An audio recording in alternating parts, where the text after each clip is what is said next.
کہ وہ ممکن نہیں تھا. ٹھیک, وڑائچ صاحب کو بھی آن بورڈ کرتے ہیں. اب جبکہ ایک 2 سال کی کارکردگی بھی سامنے ہے تو نواز شریف صاحب اپنے دلائل لے کر وہ حکومت کے خلاف میدان میں آ گئے ہیں. حالانکہ دیکھیے پی این اے جو تھی اس کی موومنٹ کا کمال یہ تھا کہ پہلے دن سے ہی وہ سفارات تھے, دھاندلی کا الزام لگایا گیا اور پھر ایک دن کے لیے بھی اپوزیشن چین سے نہیں بیٹھی, وہاں چین سے نہیں بیٹھی, نہ انہوں نے اسمبلیوں کو قبول کیا. تو اب جو ہے یعنی یہ جو الزام ہے یہ کوئی فیصلہ کن طاقت نہیں ہے. یہ الزام جو ہے ٹھیک, اس میں آپ بہت بحث کر سکتے ہیں, بڑی گنجائش ہے. لیکن جو حالات پیدا ہوئے ہیں اس میں ایک سپیس ملی ہے ان کو, اور اسی لیے انہوں نے اپنا موازنہ کیا ہے اور موجودہ حکومت کا موازنہ کیا ہے, اور ان کا خیال ہے کہ یہ جو اب ان کے لیے ایک راستہ نکلا ہے تو میدان میں آ جائے. وڑائچ صاحب جو بولنا تھا بول چکے یا مزید ان کے پاس ابھی پٹاری میں مزید ایلیمنٹس باقی ہیں آنے والی تقریروں میں؟ بہت کچھ ہوگا, ابھی تو بہت کم بولے ہیں.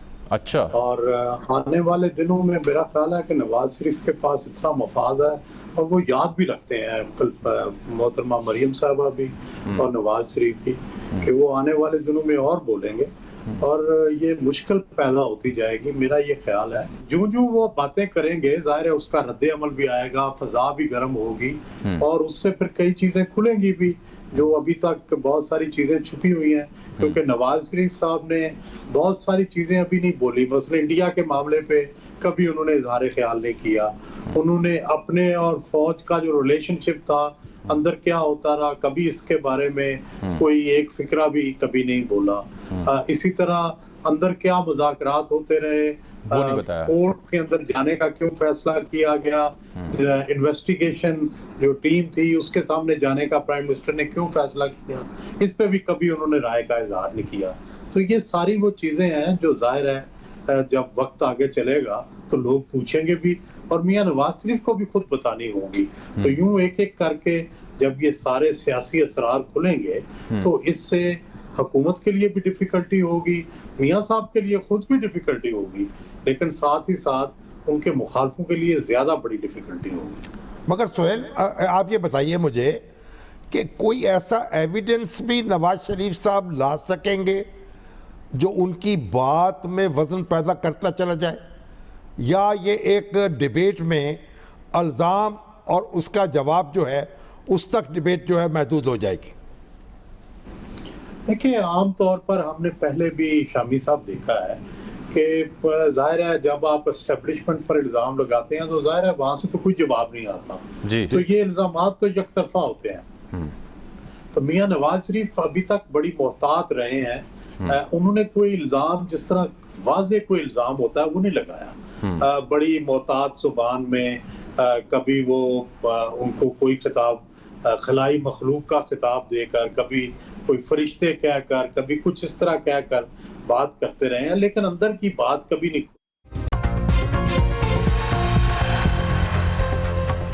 تو یہی ہے کہ اندر کی باتیں کیا میاں نواز شریف کھول کے ان کا فائدہ لیں گے یا اندر کی باتیں کھول کے انہیں اس کا بھی نقصان ہوگا. تو یہ ساری چیزیں آگے جب اگر منظر یوں ہی چلتا رہا تو ظاہر ہے اگلے دنوں میں یہ کھلنی پڑیں گی چیزیں. تو پھر انتہائی نقطہ کیا ہوگا, یعنی اس سے حاصل کیا کرنا چاہیں گے وہ؟ دیکھیں ظاہر ہے اپوزیشن تو یہی چاہے گی کہ یہ حکومت جلد رخصت ہو جائے. اب اس کی رخصتی کے لیے ظاہر ہے یہ پہلے ریلیاں کریں گے, پبلک میٹنگز کریں گے, اور اس کے بعد جیسے وہ کہہ رہے ہیں کہ ہم اسلام آباد یا پنڈی کی طرف مارچ کریں گے. تو آپ اگر فرض کریں یہ اسی طرح کرتے ہیں تو چند ہزار لوگ بھی اسلام آباد کی طرف اگر چلے جائیں تو ڈیفیکلٹی تو ہو جاتی ہے. یہ کوئی اچھی چیز تو نہیں ہے, پہلے بھی جتنی دفعہ ہوا ہے برا ہوا ہے. اور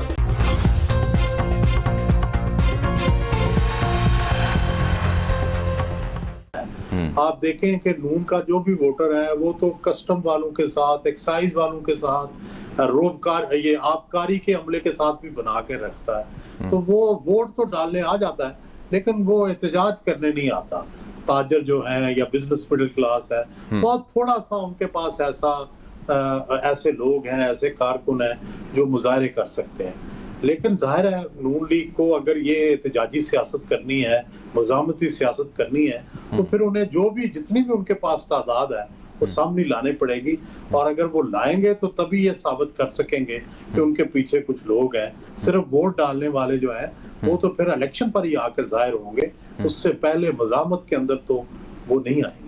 سہیل صاحب، حکومت کس طرح رسپونڈ کر سکتی ہے، یہ کرے گی یا کرنے جا رہی ہے ان گیون سرکمسٹانسز کو دیکھتے ہوئے آپ کی دانش؟ دیکھیں، حکومت کو تو ہم جو سوچتے ہیں وہ تو یہی کرنا چاہیے کہ اپوزیشن سے ڈائلاگ کرے، اس سطح پر انہیں جانا ہی نہ دے، ان کے جو ڈیمانڈز ہیں وہ پورے کریں، الیکشن سے نیچے جو بھی ڈیمانڈز ہیں میرا خیال ہے، اور کیا نام ہے، لیجسلیشن مل کے کریں، عوام کی فلاح و بہبود کے لیے کریں، اور اپوزیشن کو جو جائز مقام ہے جو دینا چاہیے، جو ایک ڈیموکریٹک سیٹ اپ ہے وہ ملنا چاہیے۔ بندے کو پکڑ کے اندر پھینکنے والی بات ہے، یہ بھی ختم ہونی چاہیے۔ ٹھیک، شامی صاحب کچھ کہنا چاہیں گے؟ میں ورنہ سہیل صاحب کا شکریہ ادا کروں گا۔ سہیل صاحب بہت شکریہ سر آپ کے قیمتی وقت کا۔ اظہر جاوید صاحب لندن سے خواجہ آصف جو ہے نا، ہاں جی، ان کو بھی نوٹس جاری ہو گیا۔ ہاں جی، وہ کل واشی صاحب نے خود بھی ویسے اس کی وضاحت کر دی تھی۔ نہیں، ان کو نوٹس جاری ہوا نیب کی طرف سے۔ اچھا، وہ میں سمجھا جو زرداری صاحب کے بارے میں انہوں نے گفتگو کی ہے، ان کو تو بلا لیا نیب نے۔ جو خواجہ آصف صاحب ہے نا، وہ بھی کچھ فاختہ قسم کی چیز سمجھے جاتے ہیں، ہاں جی، یہ تو بڑا رسول عقل آدمی، اس کے بعد ان کو بھی نوٹس آ گیا ہے، اور نوٹس آیا ہے ان کے اقامے کے حوالے سے، اور ساتھ آمدن کا بھی دبئی جی۔ اور تو آمدن تو خیر ایک تخلص ہے نا، یہ تو ہر چیز ہر جگہ لگا دیجئے۔ اب یہ وہ الزام ہے جو بشیر میمن جو ڈی جی تھے ایف آئی اے کے، ان کے حوالے سے خبر آئی تھی کہ پرائم منسٹر نے ان کو بلا کے کہا کہ اس حوالے سے آپ کارروائی کریں اور خواجہ آصف کو گرفتار کریں۔ جب انہوں نے انکار کر دیا، اب وہی نیب کی طرف سے وہ نوٹس آیا ہے اس اقامے کے حوالے سے۔ یہ بھی ایک دلچسپ بات ہے، لیکن اظہر صاحب سے بات کرتے ہیں، ایک بات عرض کروں، آج جب مریم نے بھی پریس کانفرنس کی ہے اور بڑی زوردار پریس کانفرنس تھی، تو ہمارے جاوید ہاشمی صاحب دکھائی دیے ہیں، ساتھ بیٹھے تھے، وہ دائیں ہاتھ پہ بیٹھے تھے، بڑے مسرور اور شادہ دکھائی دے رہے تھے۔ اور جاوید ہاشمی صاحب جو ہیں جب سے مسلم لیگ میں واپس آئے ہیں، ان کا مقام و مرتبہ تسلیم نہیں کیا گیا، جو ان کی سینیرٹی ہے وہ وہاں بحال نہیں ہوئی، لیکن آج وہ دائیں ہاتھ بیٹھے ہوئے تھے۔ تو مجھے وہ شعر یاد آ رہا تھا کسی شاعر کا کہ اگر وہ کہو کس بات کا غم ہے، اگر وہ پوچھ لیں ہم سے تو پھر کس بات کا غم ہے، اگر وہ پوچھ لیں ہم سے۔ ٹھیک ہے اظہر صاحب، بہرحال جاوید ہاشمی صاحب کا مرتبہ کچھ بحال ہو گیا ہے۔ اظہر صاحب لندن سے موجود ہیں جی، براہ راست ان سے جان لیتے ہیں کہ وہاں ہو کیا رہا ہے اور میاں صاحب فردر کیا پلانز رکھتے ہیں۔ اظہر صاحب، کیا خبریں آپ نے اکٹھی کی ہیں کہ اچانک جو نواز شریف صاحب بولے ہیں اس کی کیا وجوہات ہیں؟ کوئی کہیں نہ کہیں سے کوئی تسلی، کوئی یقین دہانی، کوئی تانے بانے جڑے ہوں گے جو 2 سال بعد انہوں نے خاموشی توڑی ہے؟ آپ کی اپنی ریڈنگ کیا ہے، یا یہ کہ ان کے پاس آپشن ہی یہی رہ گئی تھی؟ جی بالکل جامی صاحب، صورتحال یہی ہے کہ جو آپ نے بات کی کہ آپشن ہی یہی رہ گئی تھی، تو آپشن ہی یہی رہ گئی تھی، کیونکہ جو خاص طور پہ اسلام آباد ہائی کورٹ کی جو پروسیڈنگز تھیں، اور جس میں ان کو جو ان کے حوالے سے جس طرح پہلے جو وارنٹ گرفتاری کے حوالے سے بات ہوئی، تو اس کے بعد جو ہمارے سورسز بتاتے ہیں کہ یہاں پہ صورتحال جو آلریڈی پلاننگ تو ہو رہی تھی، چیزیں تو چل رہی تھیں، کیونکہ پچھلے چند ہفتوں سے سابق وزیر اعظم جو ہیں وہ یہاں پہ یہ دفتر جو حسن نواز صاحب کا ہے یہاں باقاعدگی سے آ رہے تھے، بیٹھ رہے تھے، باتیں ملاقاتیں کچھ لوگوں سے ہو رہی تھی، اور کچھ فون پہ جو پاکستان میں رابطے تو ان کے مستقل ہو رہے تھے۔ پلاننگ ان کی پوری تھی، لیکن وہ ایک ٹریگرنگ پوائنٹ جو ہے وہ ثابت ہوا، تو اس کے بعد جو فیصلہ کیا گیا نواز شریف صاحب کی طرف سے وہ یہی تھا کہ اب مستقل رابطے ہو رہے تھے، کھل کے کھیلنے کے حوالے۔ اظہر، آپ نے کہا کہ مستقل رابطے ان کے تھے فون پر پاکستان میں، تو پاکستان سے باہر بھی تھے؟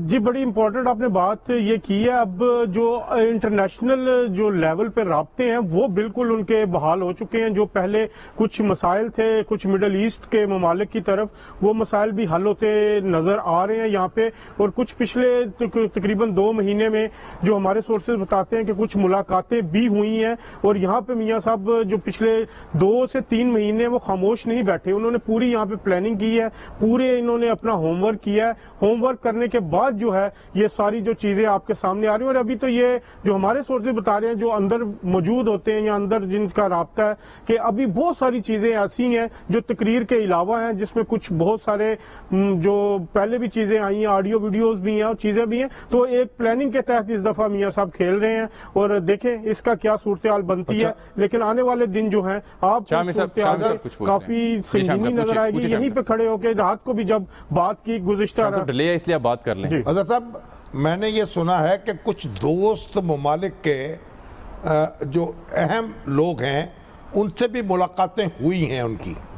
جی بالکل شامی صاحب, آپ نے جو بات کی ہے اسی کا یہی میں کہہ رہا ہوں کہ جو خاص طور پہ جو میٹر کرتے ہیں پاکستان کے لیے جو ممالک ہیں جہاں پہ گزشتہ دنوں حکومت کو بھی مسائل کا شکار ہونا پڑا, وہاں پہ کچھ 2 مہینے پہلے کچھ چیزیں جو ہیں یہی جو بلڈنگ ہے یا اس سے ارد گرد علاقہ جو آپ تو اس علاقے کو بہت اچھی طرح جانتے ہیں, یہ عرب ڈسٹرکٹ کہلایا جاتا ہے. پیچھے سارے ہمارے عرب ممالک کے ہی لوگ یہاں پہ ایجوے روڈ پہ آپ کو نظر آتے ہیں. تو ہو سکتا ہے کوئی چلتا پھرتا کوئی یہاں پہ بھی آ گیا ہو یا میاں صاحب کہیں کسی کی طرف لیبنیز کھانا کھانے یا سعودی کھانا کھانے چلے گئے ہوں. تو چیزیں بہت ساری ہیں جو یہاں پہ ان کی صحت بالکل ٹھیک ہے, اور اس کے علاوہ آنے والے دنوں کی بھی جو پلاننگ ہے وہ بہت شکریہ. ان کی صحت بالکل ٹھیک ہے.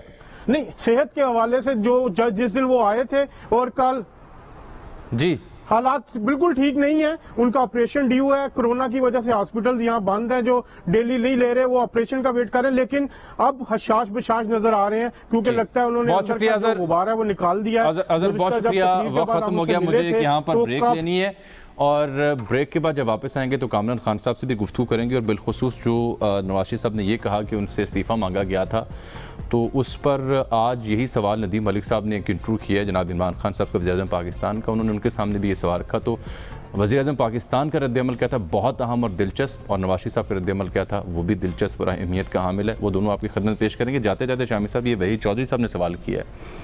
وہ فرماتے ہیں کہ مشرف صاحب کے مارشل لا میں تحریک چل رہی تھی, بیگم کلثوم نواز مرحومہ وہ چلا رہی تھیں.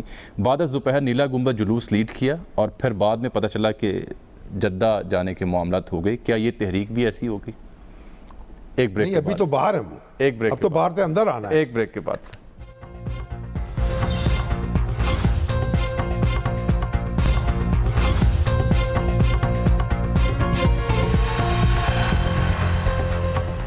تھے 10 لاکھ آدمی کھڑے ہو جایا کرتے تھے, 10 لاکھ آدمی سو جایا کرتے تھے.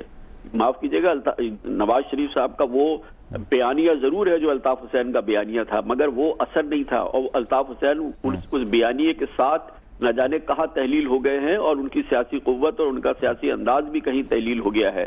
جب پاکستان کے عوام یہ دیکھتے ہیں کہ کہاں بیٹھ کے آپ کس چیز کو نشانہ بنا رہے ہیں, کیا آپ بات کر رہے ہیں, کس ماحول کو آپ پلٹ رہے ہیں, اور یہ اس صورت میں ہے جب آپ کی موجودگی یہ جو الطاف حسین کا بیانیہ تھا اس کا تو نواز شریف صاحب کے بیانیے کو اس کے ساتھ تو نہیں جوڑا جا سکتا. میرے حساب سے میں آپ کو چراغ نہیں دکھا سکتا شامی صاحب, لیکن یہ بیانیہ اسی انداز کی جانب سے آگے بڑھ رہا ہے. یہ ساری گفتگو جو ہے, اگر اس کا ماحصل آپ دیکھیں, اس کا آپ ٹون دیکھیں, اس کی ٹارگیٹنگ دیکھیں, تو وہ اتنی ہی سخت ہے جو کہ وہ ہوتی تھی. یقیناً اس میں گالم گلوچ نہیں ہے, اس میں وہ تمام ایسے تو بہت ساری چیزیں ہیں جو کہ وہ الطاف حسین کرتے تھے, لیکن بذات خود جو ریاست ہے, لیکن ماحصل جو ہے, جو اس کا جو نچوڑ ہے وہ یہی ہے. ٹھیک. اچھا, آپ کی موجودگی کا فائدہ اٹھاتا ہوں, وقت کم ہے کیونکہ آپ دستیاب ہیں, تو مجھے وہ کروز میزائل والی سٹوری یاد آ گئی جو آپ نے بہت پہلے واشنگٹن پوسٹ کے بھی لکھی تھی. کل نواز شریف صاحب بھی اس کا ذکر کر رہے تھے, کو مختصر سا اس کا احوال بیان کر دیں کیونکہ آپ کی ہی سٹوری کے چرچے ہیں اب وہ. جامی صاحب یہ دیکھیے 1998 کی سٹوری تھی, اور اس کی جو بالکل باریک ڈیٹیلز ہیں وہ مجھے ابھی میں آپ سے بالکل کہہ سکتا ہوں کہ مجھے یاد نہیں ہے کہ ایگزیکٹلی کیا تھی, مگر وہ سٹوری آپ کے سامنے ہے. اس کا جو خد و خال ہیں وہ آپ کے سامنے ہیں, اور وہ کافی ہیں اس کی اہمیت کو بیان کرنے کے لیے. اور اس طرح سے تو اب میں نے اپنی پوری صحافتی زندگی میں, معاف کیجیے گا اور اللہ کا کرم ہے کہ ہزاروں سٹوریز لکھی ہیں جن کے اپنے اثرات ہوئے ہیں اور بہت ہی دور رس اثرات ہوئے ہیں. ان کا چرچا رہا ہے. اب دیکھیے 1998 کی سٹوری ہے, آج بھی اچانک اس کا ذکر آ گیا, اور ابھی اس قسم کی 90 کی دہائی کی سٹوریز ہیں جو کہ